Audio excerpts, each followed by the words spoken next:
ایک دفعہ کا ذکر ہے کہ ڈاکٹر سید عابد حسین کے ایک دوست تھے، اپنے شکار کے قصے بیان کر رہے تھے، لگی ہوئی تھے۔ ڈاکٹر صاحب اور کچھ دوست حاضر تھے، اس سے بہت بور ہو رہے تھے، وہ چپ ہی نہیں رہا تھا۔ تو اس بوریت سے نجات حاصل کرنے کے لیے ڈاکٹر صاحب نے مداخلت کرتے ہوئے پوچھا کہ حضرت آپ کتنے بور کی بندوق سے شکار کرتے ہیں؟ تو صاحب ذرا چڑ کے بولے کہ کیا مطلب ہے اس کا؟ عابد صاحب نے کمال سنجیدگی سے کام لے کے جواب دیا، کچھ بھی نہیں، میں محض بور کی قسمیں جاننا چاہتا ہوں کہ بور کی کتنی قسمیں ہیں۔ حجاج ابن یوسف ایک سخت مزاج اور ظالم آدمی تھا، اس نے بہت سارے لوگوں کو، بزرگوں کو، علماء کو مارا تھا۔ اس کے متعلق آیا ہے کہ اس کے زمانے میں ایک بزرگ تھے، ان کی دعا قبول ہو جاتی تھی۔ تو ایک دن حجاج اس بزرگ کی خدمت میں گئے، درخواست کی کہ میرے لیے بھی دعا کیجیے۔ تو جب یہ بات اس نے سن لینا تو بزرگ نے ہاتھ اٹھا کے دعا مانگی، اے پروردگار عالم، اس شخص کو موت دے۔ حجاج سن کے بہت حیران ہوا اور شکایتاً بولا کہ آپ تو میرے لیے بد دعا کر رہے ہو، میں آپ سے دعا مانگ رہا ہوں۔ تو بزرگ صاحب نے فرمایا کہ یہ تیرے لیے اور مسلمانوں کے لیے دعا ہے، سب سے اچھی دعا ہے، وہ اس طرح سے کہ جلد آپ کی جب موت آ جائے گی نا تو تیرا نام اعمال مزید سیاہ نہیں ہو پائے گا۔ اور عام مسلمانوں کے لیے اس میں یہ راحت ہے نا کہ جب تو مر جائے گا نا تو انہیں ظلم و ستم سے ہمیشہ کے لیے نجات مل جائے گی۔ امرولیس ایران کا مشہور بادشاہ تھا، امرولیس۔ اس کا ایک غلام تھا، وہ کسی وجہ سے بھاگ گیا، لیکن بدقسمتی سے گرفتار ہوا اور حاضر دربار کیا گیا۔ بادشاہ کا وزیر جو تھا نا، اس کو پہلے سے اس غلام سے ناراضگی تھی، کچھ حسد تھی، تو اس نے موقع غنیمت پا کے اس نے بادشاہ صاحب کو مشورہ دیا کہ اس ذلیل کو فوراً قتل کر دیا جائے تاکہ کسی اور غلام کو ایسا کرنے کی جرأت نہ ملے۔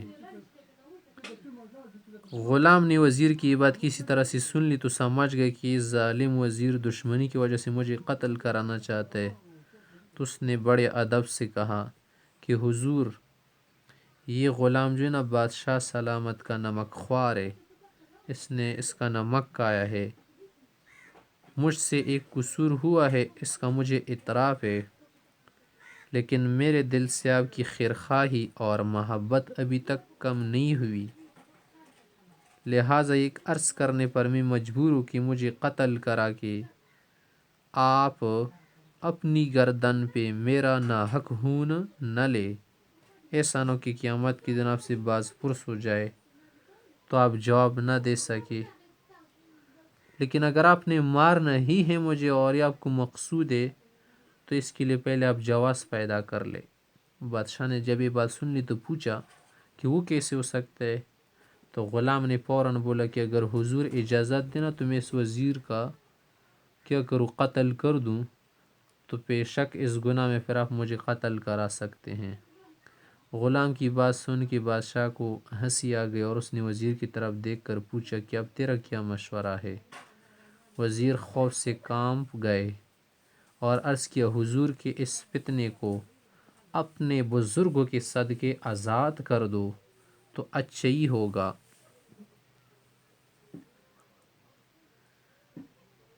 خلیفہ ہارون رشید اور ان کے ایک امیر مصر کہتے ہیں کہ جب خلیفہ ہارون رشید عباسی صاحب نے ملک مصر کا انتظام سنبھالا تو اسے خیال ہے کہ یہ تو وہی ملک ہے نا کہ جس کے تخت پہ فرعون بیٹھ کے اس نے خدائی کا دعویٰ کیا تھا،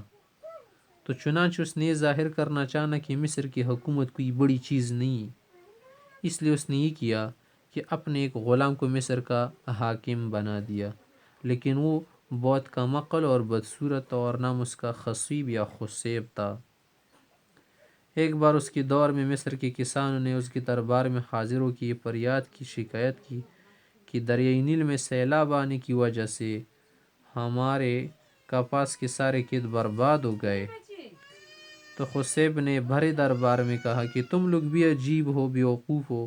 تم کو چاہیے تھا نا کہ روئی کے پودوں کی جگہ اپنے کھیتوں میں اون بوتے تو اس طرح سے اون خراب نہ ہوتا۔ مولانا روم رحمۃ اللہ علیہ کے متعلق آیا ہے کہ کہیں جا رہے تھے کہ راستے میں دو آدمیوں کو دیکھا، لڑ رہے تھے، جھگڑ رہے تھے، ایک دوسرے سے کہہ رہا تھا کہ اے ملعون، اے رذیل، اگر تو ایک کہے گا نا تو میں 10 سناؤں گا۔ تو مولانا نے اس سے مخاطب ہو کے فرمایا کہ بھائی جو کچھ کہنا ہے نا مجھے کہہ لو، مجھے اگر تم 1000 بھی سناؤ گے نا تو میں تجھے ایک نہیں سناؤں گا، ایک بھی نہیں سناؤں گا۔